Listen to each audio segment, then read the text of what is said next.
بسم اللہ الرحمن الرحیم۔ لاسٹ سیشن کی بات کریں، جمعے والے سیشن کی، تو وولٹائل سیشن تھا ہمارا۔ وولٹائلٹی اس وجہ سے تھی، بعد میں جو 4 بجے کے قریب جو ایران کے وفد کا پاکستان آنے کا جو خبر تھی، اس پہ آ کے تھوڑے سے ہمارے انڈیکس نے پوائنٹ گین کی۔ ادروائز پورا دن جو پیچھے تھا وہ تو ڈال پرفارمنس رہی ہے ہمارے انڈیکس کی، اور رینج باؤنڈ سی کنڈیشن تھی، کیونکہ جنگ والی سچویشن کسی طرف لگتی نظر نہیں آتی تھی۔ اس سے پیچھے جمعرات کے بعد جو خبریں آ رہی تھیں جمعے والے سیشن سے پہلے، کہ ٹرمپ نے کہہ دیا تھا پاکستان ایرانی کشتیوں کو تباہ کرنے کے لیے، ایرانیوں نے کہہ دیا تھا جی کہ ہم نے بھی غاروں میں بڑی چیزیں چھپائی ہوئی ہیں، بڑے جہاز ہمارے چھپے ہوئے ہیں، میزائل ہم نے چھپائے ہوئے ہیں غاروں میں۔ امریکی ذرا آگے دیکھیں اب نائے ہرمز کی طرف، تو پھر ہم انہیں دکھائیں گے کہ کیا جو ہے وہ پہا وکتی ہے۔ تو اس کو دیکھ کے ہمارا انڈیکس تو تھا وہ انڈر پریشر تھا، لیکن پھر جمعے والے سیشن میں لاسٹ ٹائم پہ جا کے تقریباً 4:15 بجے کے بعد خبر چلی کہ ایرانی وزیر خارجہ عباس عراقچی مختصر ٹیم کے ساتھ آج رات پاکستان کا دورہ کریں گے، یا آمد متوقع تھی ان کی، تو وہ آئے بھی۔ تو اس خبر کے آتے انڈیکس نے آپ کو تھوڑے سے پوائنٹ گین کر کے دیے، ایک پازیٹیو مومنٹم شو کیا، لیکن اس سے پہلے حالات بدتر ہی تھے۔ جمعے والے سیشن میں انڈیکس کی اوپننگ نیگیٹو اوپننگ تھی 1127 پوائنٹ کے ساتھ۔ اس کے بعد انڈیکس نے آپ کو لو لیول دکھایا 2793 پوائنٹ کی کمی کے ساتھ 1,66,380 کا۔ پھر یہ خبر چلی عراقچی صاحب کے آنے والی، انڈیکس نے کوئی پوائنٹ گین کیے اور آپ کو ہائی لیول دکھایا 2,468 پوائنٹ کے اضافے کے ساتھ 1,71,641 کا۔ انڈیکس کی کلوزنگ 1,500 پوائنٹ کے اضافے کے ساتھ 1,70,672 پہ آئی، اور والیوم 445 ملین کے ٹریڈ ہوئے۔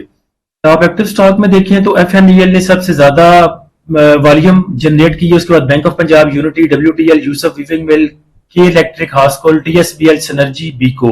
تو عراقچی صاحب کے آنے کی یہ خبر تو ٹھیک تھی، لیکن تب تک یہی پتا چل رہا تھا کہ عراقچی صاحب پاکستان آ رہے ہیں، اسلام آباد آ رہے ہیں، اور آگے سے امید یہی کی جا رہی تھی کہ یہ پہلے آئیں گے اور امریکن بعد میں آ سکتے ہیں۔ لیکن جب وہ یہاں پہ پہنچے تو اس کے بعد خبریں آنی شروع ہوئی کہ وہ پہلے یہاں آئے ہیں، پھر مسقط جائیں گے، اس کے بعد پھر ماسکو جائیں گے، اور اپنا یہ جو دورہ ہے وہ کمپلیٹ کریں گے۔ تو یہ خبر جب ٹرمپ صاحب کو مل گئی کہ ایران تو اس چیز میں جو ہے وہ سیریس نظر نہیں آتا، وہ تو اپنی شرائط سے پیچھے نہیں ہٹ رہا، اور دیکھا جائے تو ایک طرح سے ایران اپنے اصولی موقف پہ قائم ہے، لیکن ٹرمپ جو ہے وہ چولے مارتا ہے، کبھی دائیں مار دی کبھی بائیں مار دی، اس کا کوئی پتہ ہی نہیں چلتا، کوئی غیر یقینی سا، وہ غیر کوئی کیا کہہ سکتے ہیں آپ۔ جو ہمارے بھائی گجرانوالہ سے تعلق رکھتے ہیں انہیں پتا ہے کہ چول مارنی کس کو کہتے ہیں، چول مارتا ہی وہ بندہ ہے جو چول ہوتا ہے۔ تو امریکہ کو جب پتا چل گیا کہ ایران کسی طرف نہیں آ رہا، تو امریکہ نے بھی اپنا جو وفد ہے وہ پاکستان بھیجنے سے اس کو کینسل کر دیا۔ تو ساتھ میں ٹرمپ کا یہی بیان بھی تھا کہ وفد نہ بھیجنے کا مقصد یہ نہیں ہے کہ دوبارہ جنگ شروع کی جا رہی ہے۔ ٹرمپ کہتا ہے کہ اگر ایران نے ہم سے رابطہ کرنا ہے تو ڈائریکٹ ہمیں ٹیلی فون کرے اور ہم سے بات کرے۔ بہرحال ایران جو ہے وہ پاکستان کا دورہ کر چکا، اب وہ مسقط میں ہے، مسقط کے بعد دوبارہ ان کا امید ہے کہ پاکستان کا دوبارہ دورہ کریں گے وہ، اور اپنا جو ٹائم جو اپنا ایک فریم ورک ہے انہوں نے پاکستان کے حوالے کر دیا، پاکستان یہ امریکہ تک پہنچائے گا، اور پھر چیزیں جو ہیں ایسے سیٹل ہوں گی۔ اور تازہ ترین ڈیولپمنٹ یہ ہے کہ صدر ٹرمپ کی عشائیہ تقریب میں فائرنگ، سیکرٹ سروس کے اہلکار ٹرمپ کو محفوظ مقام پر لے گئے۔ تو ٹرمپ صاحب بیٹھ کے کوئی ڈنر شنر دے رہے تھے، عشائیہ دے رہے تھے، اس میں فائرنگ کی گئی ہے، ٹرمپ صاحب تو بچ گئے ہیں۔ اب آگے دیکھیں چیزیں کس طرف چلتی ہیں۔ خوشائن چیز یہ ہے، ایک تو ٹرمپ صاحب بچ گئے، دوسرے نمبر پہ ان کا بیان تھا کہ سارے جو مجھ پہ حملہ ہوا ہے اس میں ایران ملوث نہیں ہے۔ تو چلیں اگر وہ یہ بھی چول مار دیتے کہ اس میں ایران ملوث ہے، اور اس کے بعد دوبارہ ایک نیا کٹا کھل جاتا، تو وہ زیادہ ایک ورس کنڈیشن ہونی تھی۔ عراقچی صاحب کے دورے کے ساتھ ہماری مارکیٹ سمجھی کچھ بہتر ہوئی۔ ایڈوانس کمپنیاں 247 رہیں، 196 ڈکلائنر رہیں، 121 انچینج رہیں۔ نمبر آف ٹریڈ کی بات کریں تو 4,56,000 ویلیو رہی تقریباً 39 ارب اور 67 کروڑ کی، اور والیوم 1192 ملین کے ٹریڈ ہوئے جمعے والے سیشن میں۔ ٹاپ پوائنٹ کنٹریبیوٹر کمپنیاں دیکھیں تو ایم ای بی ایل نے سب سے زیادہ پوائنٹ ایڈ کیے، پھر U B L, O G D C, national bank, bank of Punjab.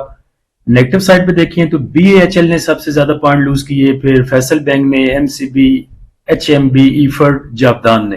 Last session کا فی پی لی پی دیکھیں تو بینکس نے بائنگ کی ہے تقریباً 2.5 ملین کی، بروکر نے 0.23 کا بائی کیا، کمپنیز نے 2.25 ملین کا بائی کیا، فورن کارپوریٹس نے 1 ملین کا سیل کیا، انڈیویجولز نے 0.23 کا سیل کیا۔ انشورنس کمپنیوں کی سیلنگ ہے تقریباً 0.5 ملین کی، میوچل فنڈ نے تقریباً 3.25 ملین کا سیل کیا۔ MPFC کی بائنگ ہے 0.14 کی، ادر آرگنائزیشن نے 0.21 کا سیل کیا اور اوورسیز پاکستانی نے بائنگ کی 0.62 ملین ڈالر کی۔ بینکس کی بائنگ دیکھیں تو آل ادر سیکٹر میں سب سے زیادہ ان کی بائنگ ہے 1.35 ملین کی، اور باقی بھی انہوں نے تمام سیکٹر میں بائی کیا، لیکن ایسا کو بہت بڑی بائنگ نہیں کی۔ سیمنٹ سیکٹر کو بائی کیا 0.25 کا، کمرشل بینکس کو 0.37 کا، اور باقی 0.15 0.05، بس تھوڑی تھوڑی سی بائنگ ہے باقی سیکٹر میں بینکس کی۔ بروکر کو دیکھیں تو بروکر کی بائنگ نظر آتی ہے تھوڑی سی آل ادر سیکٹر میں، سیمنٹ سیکٹر میں، اور اس کے بعد آئل اینڈ گیس ایکسپلوریشن کمپنیوں میں۔ کمپنیز نے بائی کیا ہے تھوڑا سا آل ادر سیکٹر میں، سیمنٹ سیکٹر میں ان کی بائنگ ہے 0.63 کی، 1 ملین کا کمرشل بینکس کو بائی کیا، تھوڑا سا fertiliser, food, oil and gas exploration companies, power generation اور ٹیکنالوجی کو بائی کیا۔ انڈیویجولز نے بائی کیا ہے کمرشل بینکس کو 1.25 ملین کا، 1.16 ملین کا، اس کے بعد فوڈ میں تھوڑی سی بائنگ اور آئل اینڈ گیس مارکیٹنگ میں تھوڑی سی بائنگ ہے ان کی۔ میوچل فنڈ کو دیکھیں تو میوچل فنڈ نے سب سے زیادہ سیل کیا ہے کمرشل بینکس کو، اس کے بعد ان کی سیلنگ آل ادر سیکٹر میں، سیمنٹ سیکٹر میں، اور آئل اینڈ گیس ایکسپلوریشن کمپنیاں، مارکیٹنگ کمپنیاں، پاور جنریشن کو انہوں نے سیل کیا۔ FIPLP آپ نے دیکھ لیا، اداروں کی بینک سیلنگ بھی دیکھ لی، تو کوئی بہت زیادہ انٹرسٹڈ بھی نہیں ہے انڈیکس میں، مارکیٹ میں، اور بہت زیادہ کچھ پینک سچویشن بھی نہیں ہے۔ چیزیں ڈیپینڈ کر رہی ہیں نیوز کے اوپر، نیوز اچھی آئے گی تو ٹرمپ اگر کسی بھی ٹائم، یہ بھی دیکھ لیں ٹرمپ جو ہے وہ ایک غیر کیا کہہ سکتے ہیں اس کو، آپ اس کو پریڈکٹ نہیں کر سکتے، وہ بھی ہماری سٹاک مارکیٹ کی طرح ہے، کسی بھی ٹائم یہ کہہ سکتا ہے جی فلاں چیز ہو گئی، اس چیز نے مجھے بڑا خوش کر دیا لہٰذا میں اسٹریٹ آف ہرمز کھول رہا ہوں۔ تو اس چول بندے کا یہ بھی فائدہ ہوتا ہے کہ کسی بھی ٹائم کوئی بھی چول مار سکتا ہے، اس میں آپ کا فائدہ بھی ہو سکتا ہے، نقصان بھی ہو سکتا ہے۔ اس کے بعد KSE 100 انڈیکس کو اگر آورلی چارٹ کے اوپر اگر دیکھیں تو سپورٹ جو انڈیکس کے پاس بنتی ہے آگے وہ 1,70,000 کی، اس کے بعد 1,67,500، اور اس کے بعد 1,66,380۔ ریزسٹنس کی بات کریں تو ریزسٹنس انڈیکس کے پاس 1,73,100، 1,75,300 اور 1,76,000۔ لیکن ان لیولز کو مینٹین کرنے کے لیے، اچیو کرنے کے لیے نیوز کا بڑا عمل دخل ہوگا۔ تو ساری سچویشن کو مد نظر رکھتے ہوئے میرے خیال سے سیل آن اسٹرینتھ اچھی اسٹریٹجی رہے گی، جہاں پہ آپ کو پروفٹ ملتا ہے لیں اور نکلیں، جہاں پہ خبر آ گئی دونوں طرف سے، یا تو اسٹریٹ آف ہرمز دونوں طرف سے ایک ساتھ کھل گئی تو پھر آپ کھل ڈل کے بائنگ کر سکتے ہیں، یا کوئی ایسی سچویشن بنتی ہے، بیانات ایسے آتے ہیں جس سے لگتا ہے کہ دونوں ایک پیج پہ آ چکے ہیں تو پھر آپ کھل ڈل کے بائنگ کر سکتے ہیں یا کھل ڈل کے ایوریج کر سکتے ہیں۔ باقی انشاءاللہ کوئی اکارڈنگ ٹو سچویشن چیزیں جو بھی جیسے بھی ڈیولپمنٹ ہوئی وہ اپنے پریمیم والے گروپ میں شیئر کریں گے۔ پریمیم گروپ کو جوائن کرنے کے لیے آپ نیچے دیے گئے واٹس ایپ نمبر پر رابطہ کر سکتے ہیں، فری گروپ کو جوائن کرنے کے لیے لنک نیچے ڈسکرپشن میں دے دیا ہے۔ اللہ ہم سب کا اور اس ملک کا حامی و ناصر ہو، اجازت دیجیے، اللہ حافظ۔